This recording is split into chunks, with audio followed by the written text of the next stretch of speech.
What's up, dudes and dudettes, all you awesome people? Heathen here, and welcome to my top 10 epic fantasy book series of all time. Let me tell you, this was a difficult list to put together. There are so many good fantasy series out there, which I absolutely love. Putting it together was so difficult for me. At one point, I was just like, what am I doing? How do I do this list? Now, I laid myself a few ground rules, or one main ground rule was this is epic. It has to be epic fantasy. So, epic has to be large, has to be grand scale, massive world, massive series, not just a one-off book, or two books, or even a trilogy. That's where it's difficult for me, because I didn't realise until I started making this list just how many of my favourite fantasy series are actually just trilogies. So I said no trilogies, has to be bigger than a trilogy to make it into my epic fantasy list. There's one little exception. You'll see that when we get to it. There's a reason for it. But let's just get on with the video, shall we?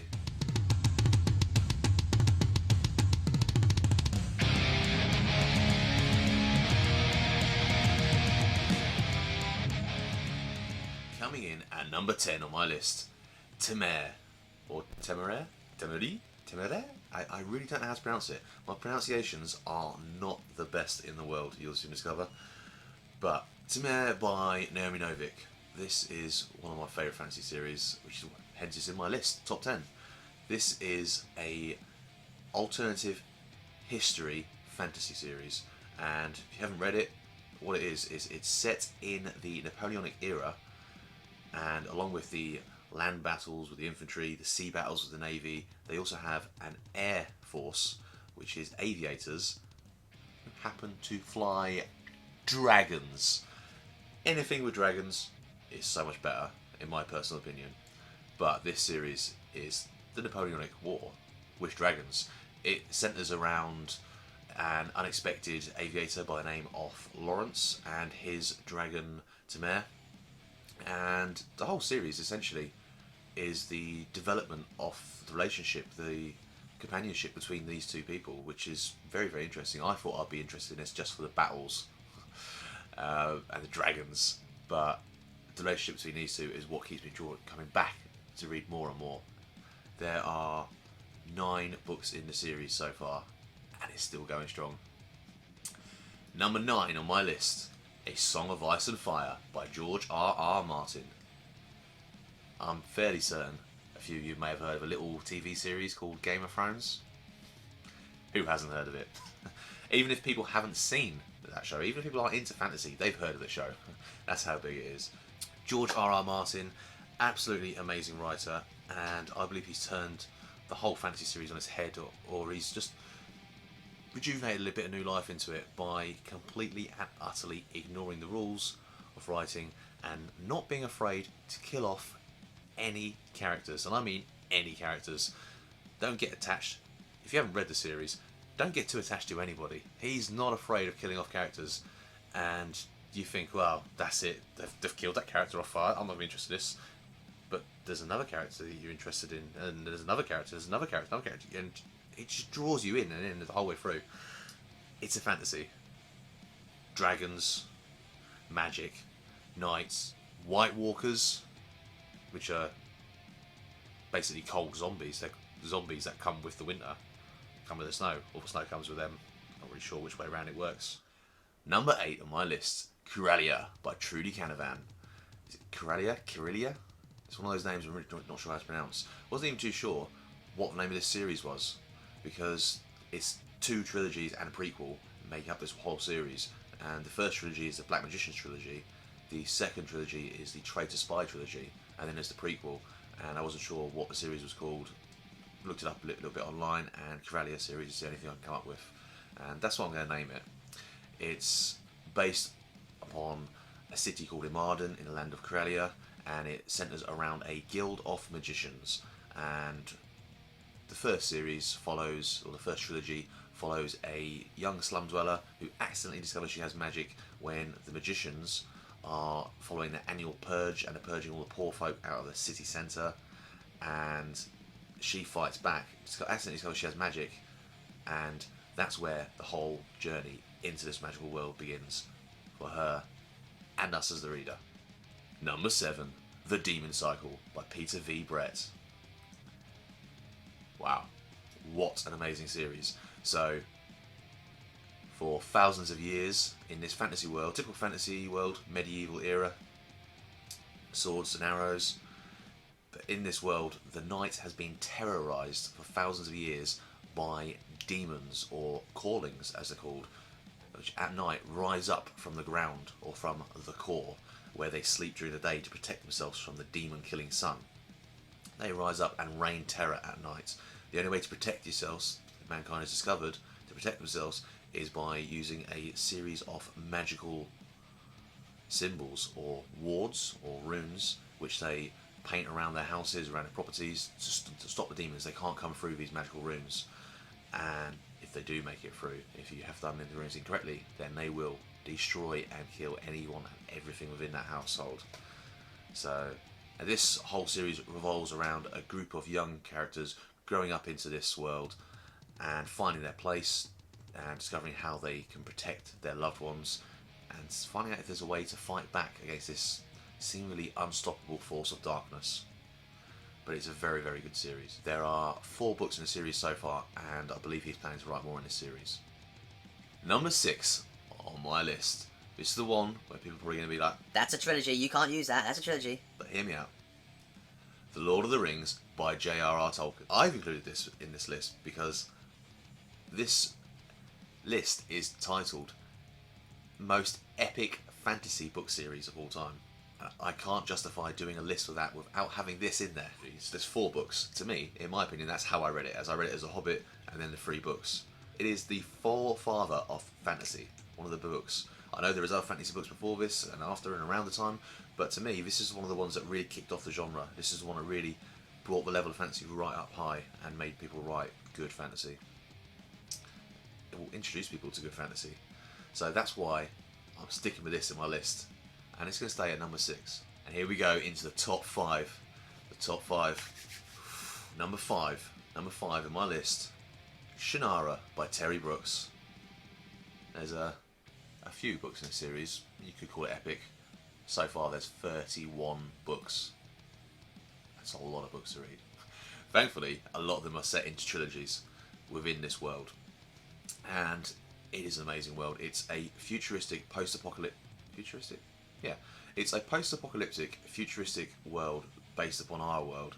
But within this world, as I say, post-apocalyptic, in the future, there are different species, different creatures. There's elves, there's gnomes, there's wizards, there's druids, humans, evil creatures, evil mages, everything you think of. Typical fantasy, but the world he's created, because it's post-apocalyptic, futuristic version of our world, is very, very interesting. And it's interesting to see how the different peoples and different factions get on and how they coexist together and survive in this world.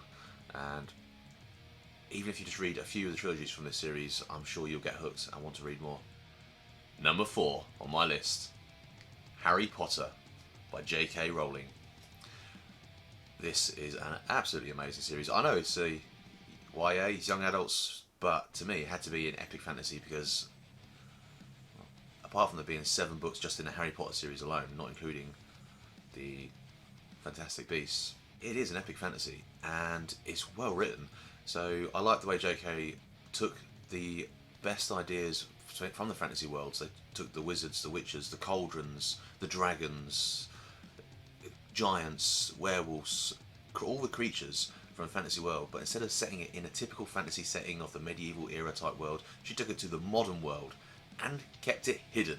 And if you haven't seen the Harry Potter films, or you haven't read the Harry Potter books, how to start off with. But if you haven't, it's witches and wizards in the modern world, except they're in a hidden world, hidden from the rest of us.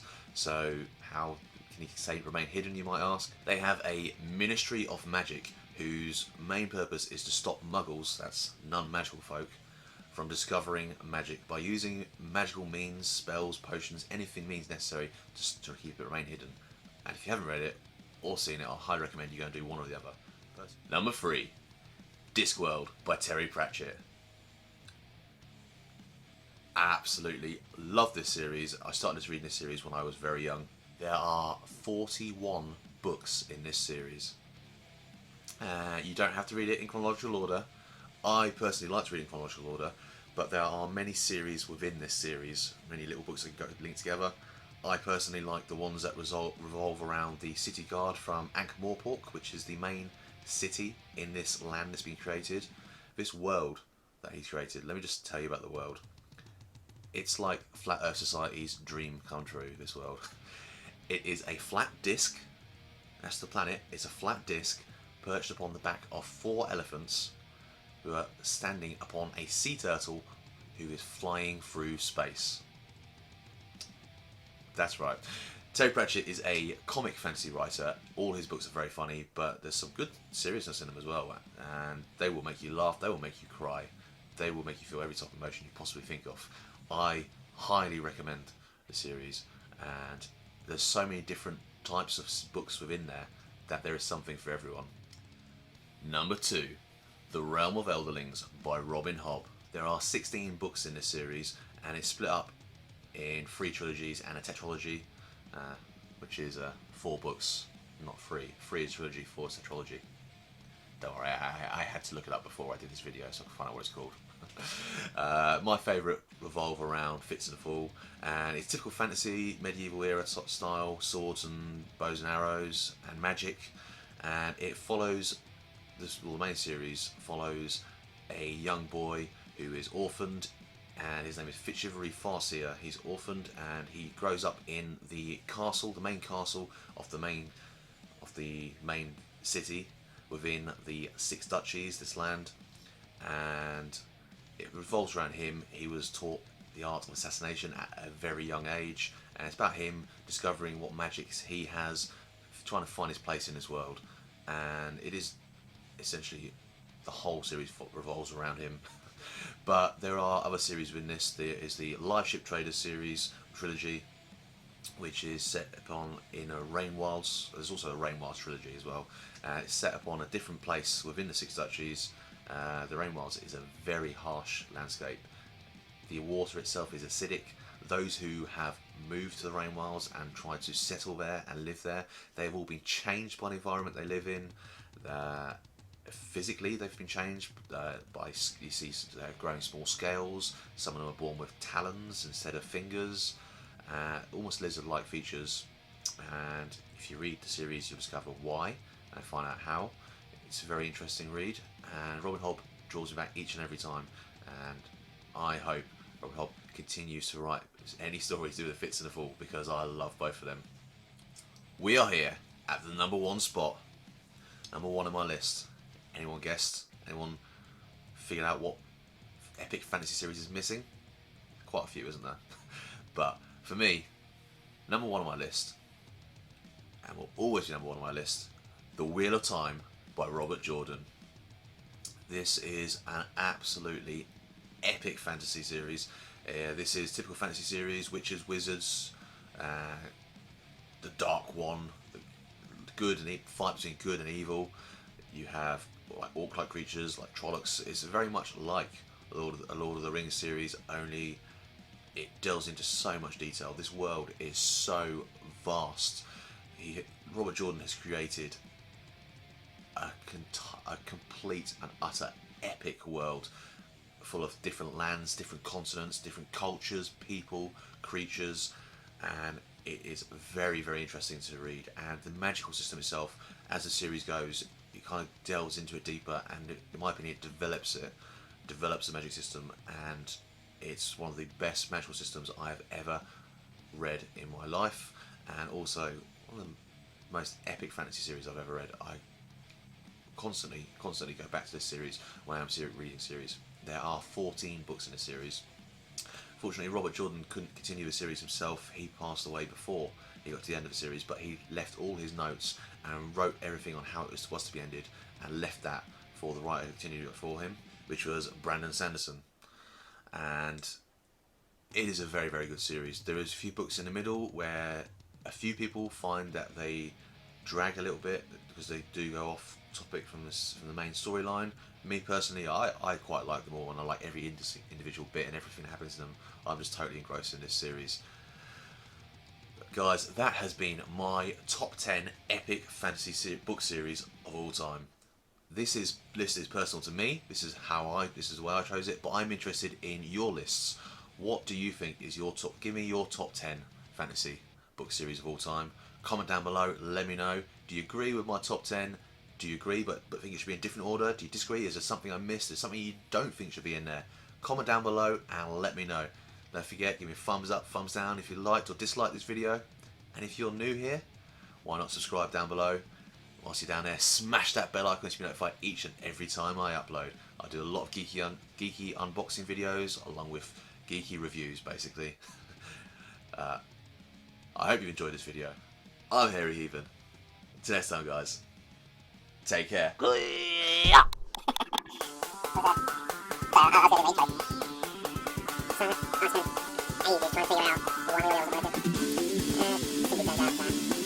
I